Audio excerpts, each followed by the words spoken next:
Hello, my name is Zachary Jankowski, and this is my individual country presentation for the country of Sudan. When businesses internationalize, the HR professionals should familiarize themselves with the specific context of the targeted market. Certain regions of the world operate quite differently than others, so it is important to understand the country an MNE wishes to work with. The country I am focusing on is Sudan. An MNE should be aware of several factors when beginning to work in Sudan. Sudan is located in eastern Africa and is one of the largest countries within the continent. Its capital is Khartoum. The climate is adverse, consisting of mainly dry desert with small pockets of rainforest. The official languages are Arabic and English. The religion is Islam. The population is slightly over 37 million people in total, and the unemployment rate is over 19%, which essentially means 1/5 of the country's citizens does not work. This is less than ideal news for an MNE seeking to hire someone from Sudan in a wide candidate pool.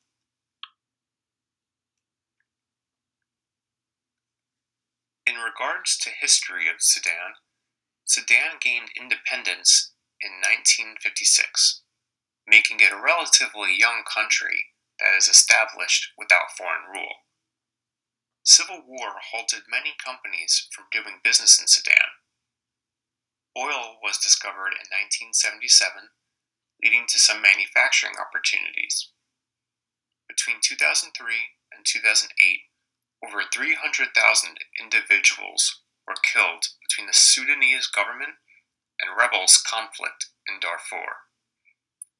In 2011, Sudan was realigned as South Sudan seceded and became its own country. Along with the several other countries, Sudan has remained on the U.S. state sponsors of terrorism list. This is something for MNEs to consider when thinking about doing business in Sudan.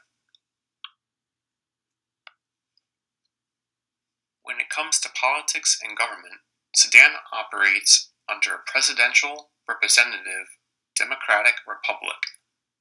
The president is the head of the state, head of government, and commander-in-chief of the armed forces.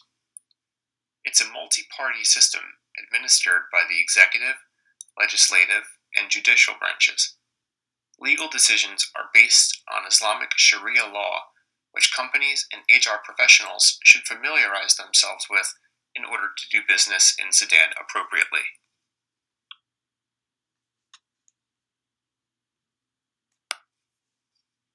An MNE beginning to work in Sudan should be knowledgeable of the nation's culture. As mentioned earlier, in 2011, Sudan was realigned as South Sudan seceded and became its own country. Regional alignments consist of Sudan bordering the Sahara Desert to the north and extending southward to the forests of West Africa and the Congo River Basin, thus creating different cultural tendencies along the way. An MNE focusing on exporting oil, for example, should not consider beginning drilling near the rainforest region due to the lack of product in the area. Potential cultural information that would be pertinent to an MNE in Sudan consists of languages and dress preferences. Across Sudan, the main languages are Arabic and English, but in total, the number of languages indigenous to Sudan is estimated at 114, which could cause complications for an MNE and their HR policies. Men typically wear Western business attire or traditional robes. Women typically wear long dresses with traditional Islamic head covering. HR departments should keep this cultural information in mind when creating policies in different languages and preparing dress codes within the MNE.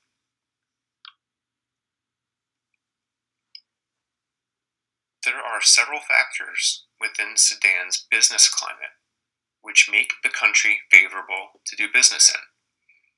First, certain sanctions were lifted from the U.S. State Department in 2017, allowing for more business to be conducted within the country in terms of exporting goods. This is positive news for the country, which will no longer be held back by these particular sanctions. Sudan as a whole has made efforts to improve humanitarian access throughout the country. This helps its image in terms of companies willing to do business there. Investment opportunities also exist within Sudan with the lift in most sanctions. Natural resources and mining provide companies with opportunities to use Sudan's resources to their advantage. Gold product in Sudan reached 22.3 tons in 2016, ranking it as one of the top producers in Africa. Agriculture is another topic, as Sudan has more than 150 million hectares of arable land. Companies that specialize in agricultural services could consider Sudan as a country to operate within. Another favorable factor for Sudan is the profit margins that companies are earning there. There's been a surge in interest in Sudan's agricultural, energy, and mining sectors, as well as powerful generation projects, leading to higher net profit margins in Sudan compared to other regions in Africa. There are also factors within Sudan's business climate which make the country unfavorable to do business in.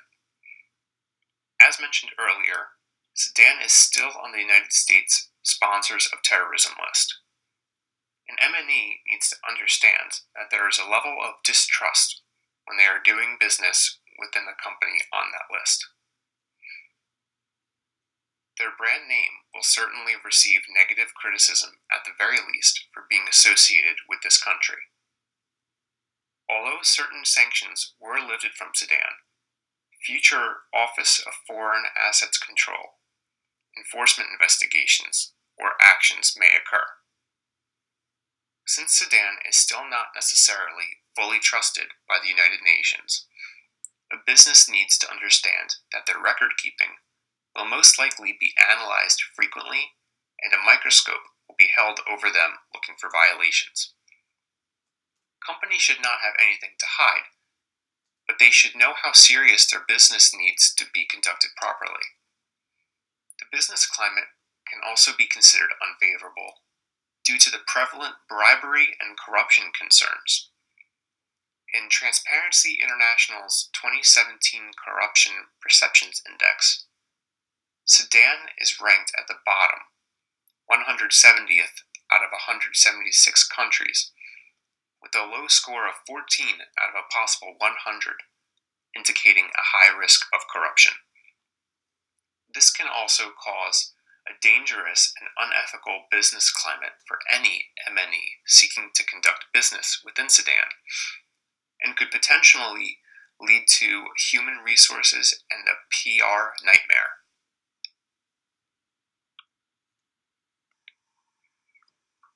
Besides what makes Sudan favorable or unfavorable to do business in, there are interesting facts MNEs should know about when conducting business there.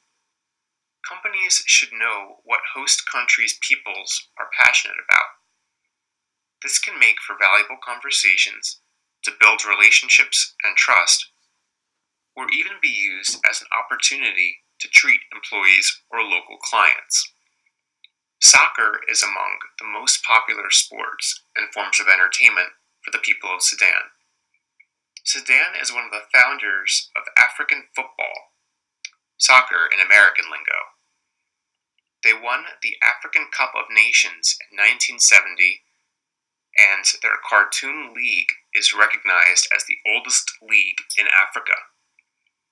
Other popular sports include track and field, basketball, and volleyball.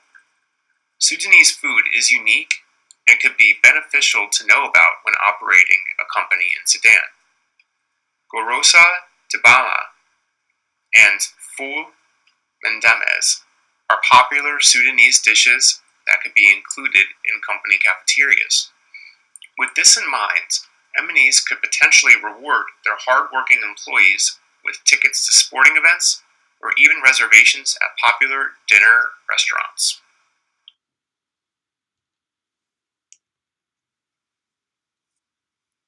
Earlier, I discussed some unfavorable conditions within the business climate of Sudan. Sudan also, however, poses HR-specific challenges and difficulties to MNEs. MNEs will face difficulties and drawbacks specific to human resources due to the legal system Sudan tends to operate under. Sharia law is practiced in Sudan and restricts women's rights specifically on several levels. When the mantra of government and its laws is anti-women, the educational system will most likely be anti-women as well. It is more difficult for women to receive a proper education compared to their male counterparts. Therefore, men will find an easier experience in finding careers.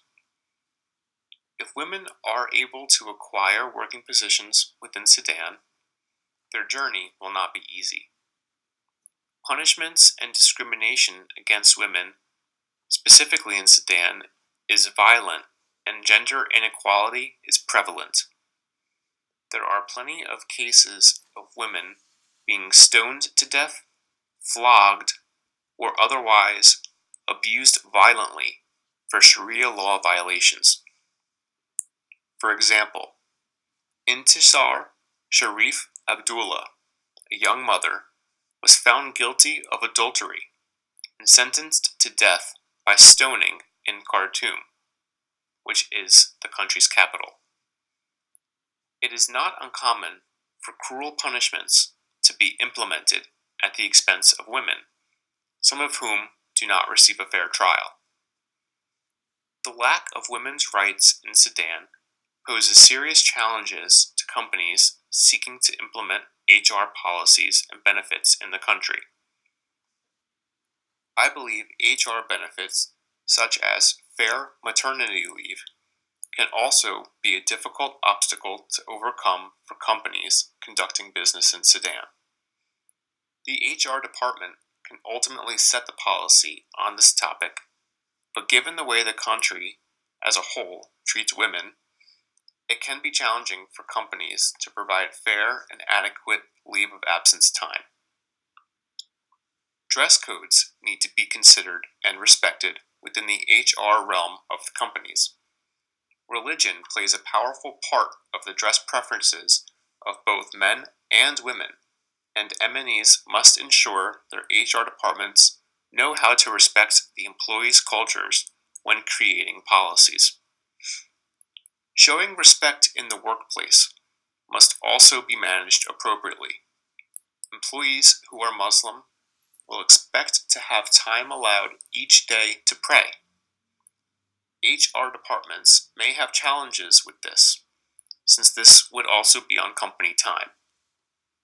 Also, if work or assignments are due by a certain time, or if a conference call or meeting is due to occur during a time of prayer, employees will likely be unhappy and dissatisfied with the company.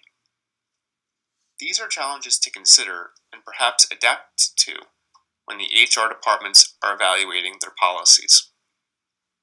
Finally, equal employment opportunities could be a difficult topic for an MNE in Sudan. This could be an issue due to Sudan's general disadvantages posed to women in the country. It is possible that qualified women may be concerned about not earning a position over their male counterpart simply because of gender roles. It is up to the company's HR department to not let this become a reality. Overall, Sudan does have potential business opportunities and several favorable business climate conditions. However, it would be quite difficult for an MNE and their HR department to conduct business there successfully and ethically. Overcoming HR challenges and the local norms may prove to be too difficult for some MNEs to follow through an operation within Sudan. Here are all my references I have cited throughout my presentation.